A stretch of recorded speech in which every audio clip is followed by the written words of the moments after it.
So hello students, how are you all. Jai Hind to all of you. तो सभी students जो भी अभी तक जिन्होंने, मैं एक छोटी सी अपडेट आप लोगों को फटाफट से देने वाला हूँ।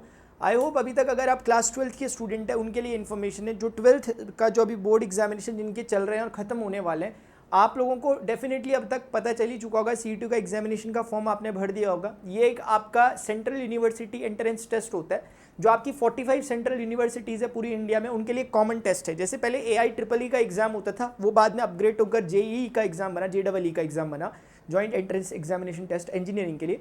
वैसे ही कर अभी क्या जैसे हम कभी 12th करने के बाद स्टूडेंट क्या करते हैं कि कुछ स्टूडेंट JEE का, कुछ नीट का, इस तरह का फॉर्म हमें वगैरह फिल करते हैं। कोई स्टूडेंट्स चाहता है कि वो ग्रेजुएशन करे प्रॉपर वे में और किसी अच्छी यूनिवर्सिटी से करे। बेसिकली स्टूडेंट चाहते थे कि दिल्ली यूनिवर्सिटी से करें, JNU से करें, या फिर वो कोई BHU से करें, या फिर कोई जामिया यूनिवर्सिटी से करें, या जो भी यूनिवर्सिटी सेंट्रल यूनिवर्सिटीज़ 45 यूनिवर्सिटीज़ हैं उनका आपको एक फॉर्म फिल करना पड़ता था अलग से, और उनकी कट ऑफ के अकॉर्डिंग आपको जाना पड़ता था।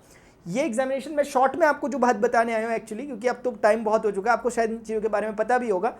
मैं कुल बात बताने आया हूँ कि 31 मई तक ये डेट एक्सटेंड हो चुकी है। 27 मई तक, 22 मई तक ये थी पहले। यानी कि सबसे पहले जब एग्जामिनेशन फॉर्म आई गए 6 अप्रैल को आया था, फिर 6 मई को ये विंडो क्लोज हो जानी चाहिए थी, लेकिन वो थोड़ा सा फिर आगे शिफ्ट हुआ। 22 मई इसकी लास्ट डेट थी इसका फॉर्म फिल करने की, और अब वो 31 मई हो चुकी है। तो मोटा मोटा आप ये समझिए कि इस एग्जाम, अगर आपको कुछ भी नहीं पता तो मैं वैसे उन्हीं के लिए आ रखा हूँ यहाँ पे, क्योंकि बाकियों ने तो फॉर्म भर ही दिया होगा ना। मैं चाह रहा हूँ क्योंकि इसके लिए रिलेटेड जो सिलेबस है, अगर आप मैथमेटिक्स बैकग्राउंड से हैं, क्योंकि आप जानते होंगे यहाँ पे आपका 3 सेक्शन में पेपर होता है। बेसिकली 2 सेक्शन में होता है, लेकिन 3 तरीकों से पेपर में चीज़ें आती हैं मोटा मोटा अगर मैं बोलूँ। एक लैंग्वेज पार्ट होता है, दूसरा आपका पर्टिकुलर डोमेन जो आपका सब्जेक्ट होगा, मैथमेटिक्स, फिजिक्स या जो भी आप पढ़ रहे होंगे उस पर बेस्ड, और फिर एक आपका आता है एग्जामिनेशन जो एप्टीट्यूड बेस्ड होता है, इसमें रीजनिंग टाइप की चीज़ें आपके उसमें आती हैं। तो ये इस एग्जाम पैटर्न होने वाला है। आपको ये भी पता होना चाहिए कि एग्जाम में आता क्या है, और इसे जो मतलब अगर हम बोलें कि इसमें एग्जामिनेशन में कहाँ से सिलेबस आता है, तो सिलेबस इसमें NCERT बेस्ड रहता है आपकी क्लास 12th का। अगर हम कहें जो नेशनल टेस्टिंग एजेंसी है जो कि JEE का, नीट का एग्जामिनेशन कंडक्ट कराती है, वही इसकी भी कंडक्टिंग बॉडी है, तो एग्जामिनेशन वहीं से होगा कंडक्ट। इसका मेन उद्देश्य इस एग्जामिनेशन का ये है कि जैसे कि आपने थोड़ा देखा होगा कि अलग अलग बोर्ड, जैसे स्टेट बोर्ड होते हैं, CBSE होता है, ISC होता है, उनके जो मार्किंग स्कीम होती है उसमें थोड़ा कहीं ना कहीं फ़र्क होता है। किसी मान लेते हैं CBSE में किसी की अगर 95% आई, तो किसी स्टेट बोर्ड में किसी की टॉपर की 98% आई या 99% आई, यानी कि एक वेरिएशन दिखाई देता है। यानी हर बोर्ड का जो टॉपर है, कहीं किसी बोर्ड में काफ़ी हार्ड कॉपी चेकिंग होती है स्टेट बोर्ड्स में। तो क्या होता है कि फिर वो स्टूडेंट अगर एक किसी यूनिवर्सिटी, अगर मान लिया पहले क्या होता था कि जैसे दिल्ली यूनिवर्सिटी या कोई भी यूनिवर्सिटीज़ हैं, वो 12th बोर्ड के एग्जामिनेशन के आधार पर एंट्री देती थी। अब अगर मान लिया कोई स्टूडेंट बिहार बोर्ड से पढ़ के आया, कोई UP बोर्ड से पढ़ के आया, और कोई CBSE बोर्ड से पढ़ के आया, कोई ISC से पढ़ के आया, अब इन चारों का मार्किंग स्कीम अलग अलग थी इनके बोर्ड्स में, लेकिन वो बोल रहे हैं कि हम आपकी बोर्ड की कॉपी देंगे। तो ये कहीं ना कहीं एक तरह से बैलेंस नहीं हो पा रहा था। इसके लिए अब ये किया गया है कि सेंट्रल यूनिवर्सिटी में, अगर आप पहले, इससे पहले CUCET भी था जो कि आपका central university common entrance test हुआ करता था, उसका अपग्रेडेड वर्जन है, क्योंकि उसमें कंपल्शन नहीं था, इसमें कंपल्शन है यूनिवर्सिटीज़ के लिए। 45 यूनिवर्सिटीज़ जो सेंट्रल यूनिवर्सिटीज़ हैं उनके लिए आप एक इस फॉर्म को फिल करके इस एंट्रेंस को अगर निकालते हैं, तो बेसिकली इस एंट्रेंस का कोई कट ऑफ नहीं होता। ऐसा नहीं होता कि ये अलग अलग यूनिवर्सिटीज़ के लिए कट ऑफ डिफाइंड होगा। यानी मतलब आप मोटा मोटा ये समझिए, वैसे आप लोगों को पता होना चाहिए सबके बारे में, लेकिन मैं फिर भी बता रहा हूँ, कोई बुरी बात नहीं है अगर अभी भी नहीं पता तो। मैं इसलिए बता दे रहा हूँ क्योंकि लास्ट डेट अभी मौजूद है। मैंने कहा यार भाई 31 में बर्थडे आने वाला है यार, तब तक बढ़ा दो। उन्होंने कहा ठीक है बढ़ा देते हैं। तो 31 मई को ऐसे ही अभूतपूर्व काम होते रहे हैं भूतकाल में भी, और अभी भी होते रह रहे हैं। तो मैं कहना चाहता हूँ कि डेट आपकी यहाँ तक बढ़ चुकी है। तो आप ये समझिए कि आप क्योंकि अपनी जो भी प्रिपरेशन कर रहे हैं वो करते रहो, JEE की कर रहे हो, डिफेंस की कर रहे हो, नीट की कर रहे हो, जो कर रहे हो वो करते रहो, उसमें कोई वो नहीं है। आपने 12th ऑलरेडी पढ़ा, अभी बोर्ड एग्जामिनेशन है, अभी आपका मैथमेटिक्स का एग्जाम है 6-7 तारीख को, वो हो जाएगा खत्म। अरे आपने रिसेंटली मैथमेटिक्स पढ़ी है तो आपको फायदा होगा। हाँ, इसमें कुछ स्टूडेंट कहेंगे कि यार सिलेबस इसमें कंप्लीट आएगा, टर्म 1 टर्म 2 का हिसाब किताब नहीं रहेगा। अब आप लोगों के मन में होगा कि टर्म 2 का मैथमेटिक्स हमने पढ़ा था, टर्म 1 का हम भूल गए यार हमने जो पढ़ा था। उसकी चिंता मत करो। अगर लगेगा कि इसके लिए मुझे कुछ करना है तो मैं आपके लिए काम करूंगा, और ये सिर्फ मैं करूंगा जून के महीने में।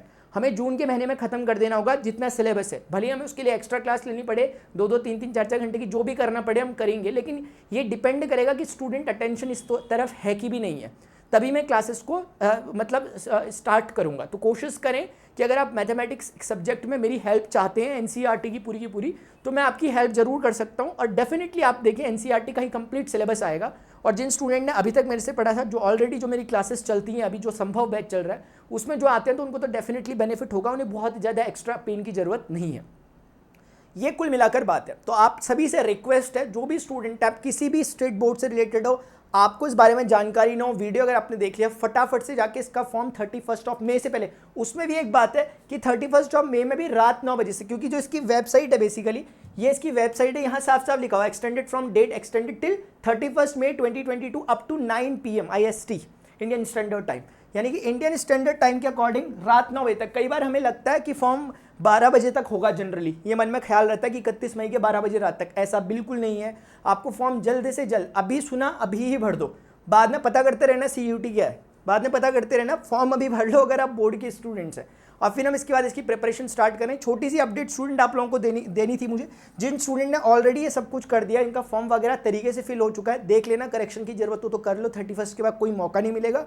और जिनने सब कुछ कर दिया, जो प्रिपरेशन कर रहे हैं, वो नीचे कमेंट बॉक्स में मुझे बताओ कि आप लोगों को क्या मेरी तरफ से कुछ चाहिए, क्या आप चाहते हो कि मैं वीडियो वगैरह बनाऊं या 5-10 मिनट की न्यूज़ देके निकल लूं, कि आप चाहते हैं कि आपको पूरा उस यूनिवर्सिटी तक, जो भी आपका ड्रीम कॉलेज है वहाँ तक आपको पहुँचना है। लाखों बच्चों ने ये फिल कर चुके हैं, कॉम्पिटिशन बहुत हाई है, लेकिन एग्ज़ाम अच्छा भी आता है, ऐसा मत सोचना हाई है, कितने सारे, ऐसा कुछ भी नहीं है, इतना हाई नहीं है। मतलब अगर आप मेहनत करेंगे तो आप अच्छे से कवर कर लोगे, इतना है। एक गोल्डन अपॉर्चुनिटी है किसी भी स्टूडेंट के लिए, सेंट्रल यूनिवर्सिटी में जाने का एक बहुत बढ़िया रास्ता है।